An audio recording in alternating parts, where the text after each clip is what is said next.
नमस्कार। आज ज्येष्ठ शुक्ल सप्तमी शके 1937 सादर करीत आहोत ठाणे वार्ता। ठळक घडामोडी। मुंबई अहमदाबाद महामार्गावर झालेल्या भीषण अपघातात 11 प्रवासी ठार तर 20 जण जखमी। ठाण्याच्या काही भागाचा पाणी पुरवठा येत्या बुधवारी 24 तास बंद। आणि मुंबऱ्यामध्ये अमोनिया वायू भरलेला टँकर नाल्यात पडल्याने आजूबाजूच्या परिसरातील रहिवाशांना त्रास। एनडीआरएफ कडून टँकरची पाहणी। या आणि इतर घडामोडी विस्तृतपणे पण काही क्षणातच। ठाणे वार्ता पहा श्रीस्थानक वाहिनीवर। आता सकाळी 9:15 पासून रात्री 9:15 पर्यंत ठाणे वार्ता, ठाण्यातील पहिलं दृकश्राव्य माध्यम। श्रीस्थानक वाहिनी ठाण्याची स्वतःची वाहिनी। ठाण्यातील घडामोडी, कार्यक्रम, वादविवाद, अगदी गाणी, नाटक याचा आनंद घर बसल्या पहा श्रीस्थानक वाहिनी। आपल्या ठाण्याचं हक्काचं व्यासपीठ श्रीस्थानक वाहिनी। ठाणे वार्ता आता संकेतस्थळावर देखील ठाणेवार्ता.com वर क्लिक करा आणि ठाण्याच्या घडामोडी जाणून घ्या। ठाण्यातील पहिलं ऑनलाईन माध्यम ठाणेवार्ता.com। नमस्कार मंडळी, दर रविवारी पाहायला विसरू नका।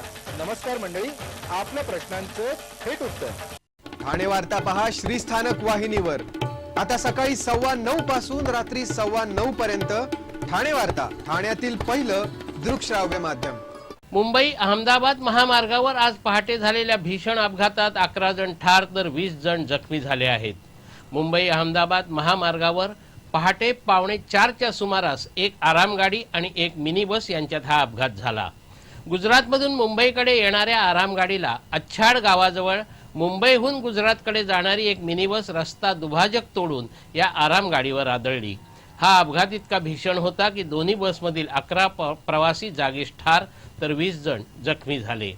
मृतांमध्ये 7 पुरुष आणि 4 महिलांचा समावेश आहे। जखमींना उपचारासाठी वेगवेगळ्या रुग्णालयात दाखल करण्यात आलं आहे। जखमींमध्ये काहींची प्रकृती चिंताजनक असून मृतांचा आकडा वाढण्याची भीती व्यक्त होत आहे। मुंब्रा बाह्यवळण रस्त्यावर अमोनिया वायू भरलेला टँकर नाल्यात कोसळल्याने वायू गळती होऊन आजूबाजूच्या परिसरातील 187 रहिवाशांना त्याची बाधा झाली। अद्यापही घटना घडून 36 तास उलटल्यानंतरही टँकरमधून पूर्णतः अमोनिया बाहेर काढण्यात यश आलं नसल्यामुळे एनडीआरएफला पाचारण करण्यात आलं आहे। सुरतहून तळोजा येथील दीपक फर्टिलायझर्स कंपनीत चाललेला व्हीके ट्रान्सलाइनचा भरधाव वेगाने जाणारा 40 फुटी गॅस टँकर पहाटे 3च्या सुमारास मुंब्रा बाह्यवळण रस्त्यावर चालकाचं नियंत्रण सुटल्याने सैनिक नगर इथे नाल्यात कोसळला। या टँकरमध्ये 14.5 टन अमोनिया गॅस भरला होता।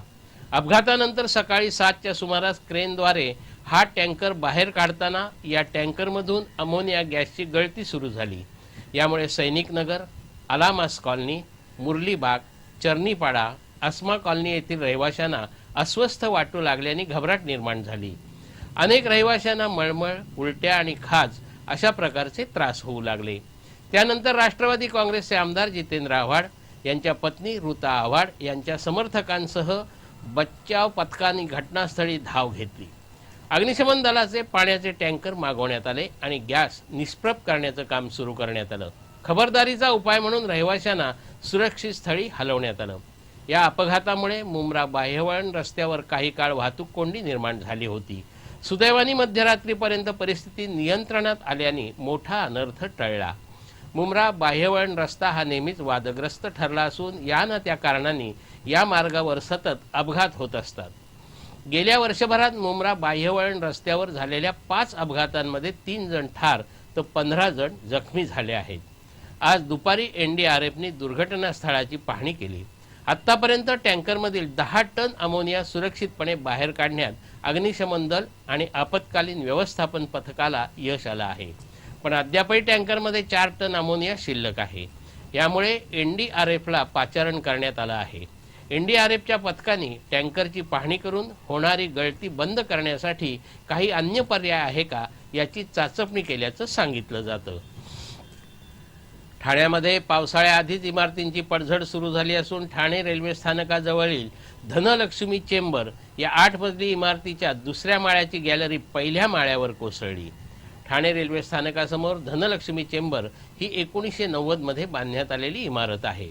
ही इमारत पालिकेने अद्याप धोकादायक म्हणून घोषित केलेली नाही। याच इमारतीच्या दुसऱ्या मजल्यावरील हेनरे यांनी आपल्या जागेची डागडुजी काल सुरू केली होती। त्यावेळी दुपारी 2 वाजता काम सुरू असतानाच गॅलरीचा काही भाग पहिल्या मजल्यावरील गॅलरीवर कोसळला। सुदैवाने रविवार असल्याने कोणतीही जीवितहानी झाली नाही। ठाणे शहराच्या काही भागाचा पाणीपुरवठा बुधवारी सकाळपासून पुढील 24 तास बंद राहणार आहे। 15 जुलैपर्यंत पाणीसाठ्याचं नियोजन करण्याकरता लघु पाटबंधारे विभागाने 14% पाणी कपात लागू केली आहे। त्यानुसार हा पाणीपुरवठा बंद ठेवला जाणार आहे। येत्या बुधवारी म्हणजे 27 मे रोजी सकाळी 9 पासून गुरुवार 28 मे सकाळी 9 वाजेपर्यंत हा पाणीपुरवठा बंद ठेवण्यात येणार आहे। यामुळे सिद्धेश्वर, ऋतुपार्क, उथळसर, नौपाडा, वृंदावन, श्रीरंग, पाचपाखाडी, चरई, खारटन रस्ता, महागिरी, साकेत कॉम्प्लेक्स, कळवा, खारेगाव, रेतीबंदर आणि मुंब्रा परिसराचा पाणीपुरवठा बंद राहणार आहे। ठाणे वार्ता पहा श्रीस्थानक वाहिनीवर। आता सकाळी 9:15 पासून रात्री 9:15 पर्यंत ठाणे वार्ता, ठाण्यातील पहिलं दृकश्राव्य माध्यम। आपला परिसर स्वच्छ आणि सुंदर ठेवण्यासाठी ठाणे महापालिकेत सहकार्य करा। ओला सुका कचरा वेगवेगळा जमा करा आणि रोगराईपासून मुक्तता मिळवा। ठाणे वार्ता आता संकेतस्थळावर देखील ठाणेवार्ता.com वर क्लिक करा आणि ठाण्याच्या घडामोडी जाणून घ्या। ठाण्यातील पहिलं ऑनलाईन माध्यम ठाणेवार्ता.com। डॉक्टर आणि रुग्णांचं पिढ्यानपिढ्यांचं जिव्हाळ्याचं नातं म्हणजेच डॉक्टर बेडेकर हॉस्पिटल। आता अत्याधुनिक सोयी सुविधा आणि तंत्रज्ञान युक्त वंध्यत्व निवारण केंद्रात IVF आणि टेस्ट ट्यूब बेबीची ही सुविधा। Doctor Bedekar hospital, Maharshi Karvepath, Thane. 65 वर्षांची निरंतर सेवा। Jaipuri jewellery exhibition cum sale, 50% बचत। American diamond sets, mangalsutra, fancy bracelet, fancy earring top, radium आणि गोल्ड प्लेटेड बांगड्या आणि अन्य ज्वेलरी फक्त जयपुरी ज्वेलरी एक्झिबिशन मध्ये, अशोका बेसमेंट जवळ, गोखले रोड, नौपाडा, ठाणे पश्चिम। ठाणे वार्ता पहा श्रीस्थानक वाहिनीवर। आता सकाळी 9:15 पासून रात्री 9:15 पर्यंत ठाणे वार्ता, ठाण्यातील पहिलं दृकश्राव्य माध्यम। महाविद्यालयीन जीवनात प्रेमात अडकलेले पण घरातून होणाऱ्या विरोधामुळे लग्न होऊ न शकलेल्या आणि मुलाचा विवाह दुसऱ्याच मुलीशी ठरवला असताना तक्रार करण्यासाठी गेलेल्या नववधूकरता राष्ट्रवादी काँग्रेसचे आमदार जितेंद्र आव्हाड धावून आले आणि नवरोबाची वरात थेट लग्न मंडपात काढून या प्रेमी युगुलाचा विवाह थाटामाटात लावून दिला। त्यामुळे या एका लग्नाच्या गोष्टीची चर्चा ठाण्यात चांगलीच रंगली होती। संगणक अभियंता असलेला गोवंडीचा शंकर गुरव आणि वर्तकनगरमधील प्रियंका खरात या दोघांचंही सिद्धार्थ महाविद्यालयात असताना प्रेम जमलं होतं। लग्नाच्या आणाभाका घेत दोघांनी सर्व मर्यादाही ओलांडल्या होत्या। मागासवर्गीय असल्यामुळे दोघांच्याही घरात लग्नाला विरोध होता। त्यातच शंकरच्या वडिलांचं निधन झाल्यामुळे त्याच्या कुटुंबियांना शंकरचं लग्न करायचं होतं। हुंड्याच्या लोभापायी शंकरच्या कुटुंबियांनी त्याचा विवाह जातीतील मुलीशी 30 मे रोजी करायचं ठरवलं होतं। लग्नपत्रिकाही वाटण्यात आल्या होत्या। याची कुणकुण प्रियंकाला लागताच तिने राष्ट्रवादीचे कार्यकर्ते सुरेश सरपटे, भाग्यलक्ष्मी सावंत आणि शशिकला पुजारी यांच्यासोबत वर्तकनगर पोलीस ठाणं गाठलं। पोलिसांनी शंकरला पोलीस ठाण्यात येण्याचं फरमान सोडलं। शंकर आपला भाऊ आणि 3 वकिलांची फौज घेऊन पोलिसांसमोर हजर झाला। पोलिसांसमोर बराच काथ्याकूट झाल्यानंतर शंकरनं काही वेळ देण्याची विनंती केली, पण मुलीकडच्यानी आमदार जितेंद्र आव्हाड यांच्या सहकार्याने ठाण्यातील अष्टविनायक मंगल कार्यालयात या दोघांचाही विवाह लावला। हा प्रकार पाहून शंकरचा भाऊ आणि वकिलांनी धूम ठोकली। आव्हाडांनी या नवदाम्पत्याला शुभ आशीर्वादाबरोबरच 51,000चा आहेर दिला आणि तात्पुरत्या निवासाची सोय करण्याबरोबरच याची माहिती गोवंडी आणि वर्तकनगर पोलिसांना दिली। सध्या या दोघांच्याही घरी या विवाहाचे पडसाद उमटत असून शंकर भेदरलेल्या अवस्थेत आहे। केंद्रीय संरक्षण मंत्री मनोहर पर्रिकर यांनी अतिरेक्यांबद्दल केलेल्या वक्तव्यावर आधारित आमदार जितेंद्र आव्हाड यांनी लावलेला एक भला मोठा फलक वादाचा विषय ठरला आहे। केंद्रीय संरक्षण मंत्री मनोहर पर्रिकर यांनी अलीकडेच एका मुलाखतीत अतिरेक्यांचा सामना अतिरेकीच करू शकतात, त्यासाठी सैनिकांना भरीस का पाडायचं असं वक्तव्य केलं होतं। या वक्तव्यावरून केंद्र सरकारला लक्ष्य करत आमदार जितेंद्र आव्हाड यांनी केंद्र सरकार अतिरेक्यांची भरती करत असून यासाठी संरक्षण मंत्र्यांशी संपर्क साधावा असं आवाहन करणारा फलक लावला होता। यावर भारतीय जनता पक्षाचे सुभाष काळे यांनी आक्षेप घेत नौपाडा पोलीस ठाण्यात तक्रार केली। या फलकामुळे संरक्षण मंत्री मनोहर पर्रिकर यांच्यासह केंद्र शासनाचीही बदनामी होत असल्याचं काळे यांचं म्हणणं होतं. पोलिसांनी या प्रकरणी कायदेशीर सल्ला घेऊन कारवाई करण्याचं आश्वासन काळे यांना दिलं आहे. मात्र आव्हाड यांच्यावर या फलकावरून सामाजिक संकेतस्थळावर जोरदार टीका झाली आहे.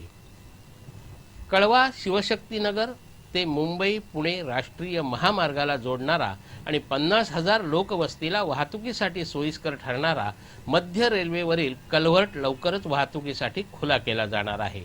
कळवा पारसिक नगर ते रेल्वे क्रॉसिंगकडे असणाऱ्या शिवशक्तीनगर घोलाई नगर या परिसराची कल्याणचे खासदार डॉक्टर श्रीकांत शिंदे यांनी पाहणी केली.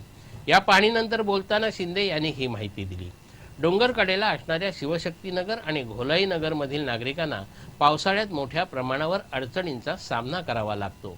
याच परिसरात रेल्वे रुळाखाली 2 कल्व्हर्ट आहेत. पूर्वी या कल्व्हर्ट मार्गे वाहतूक सुरू असायची, परंतु कालांतराने हे कल्व्हर्ट गाळ साचल्याने बंद पडले.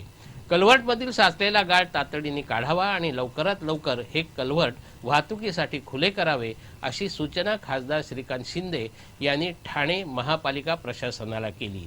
यामुळे येथील नागरिकांची गैरसोय दूर होणार आहे. एका रेल्वे इंजिनामध्ये म्हैस अडकल्यामुळे मध्य रेल्वेची सेवा पुन्हा विस्कळीत झाली.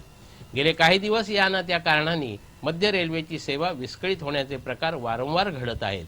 आज सकाळी आटगाव रेल्वे स्थानकाजवळ मुंबईकडे येणाऱ्या मनमाड पुणे राज्य राणी एक्सप्रेसच्या इंजिनमध्ये म्हैस अडकल्याने ही गाडी तिथेच अडकून पडली. यामुळे कसारा मार्गावरील मध्य रेल्वेची वाहतूक विस्कळीत झाली आहे. काही गाड्या रेल्वे मार्गातच थांबवाव्या लागल्या तर काही गाड्या रद्द करण्यात आल्या. मध्य रेल्वेच्या कर्मचाऱ्यांनी त्वरित धाव घेऊन इंजिनमधून म्हशीला बाहेर काढण्यासाठी प्रयत्न सुरू केले. हा बिघाड दुरुस्त झाल्यानंतर मध्य रेल्वेची उपनगरीय सेवा पूर्ववत झाली.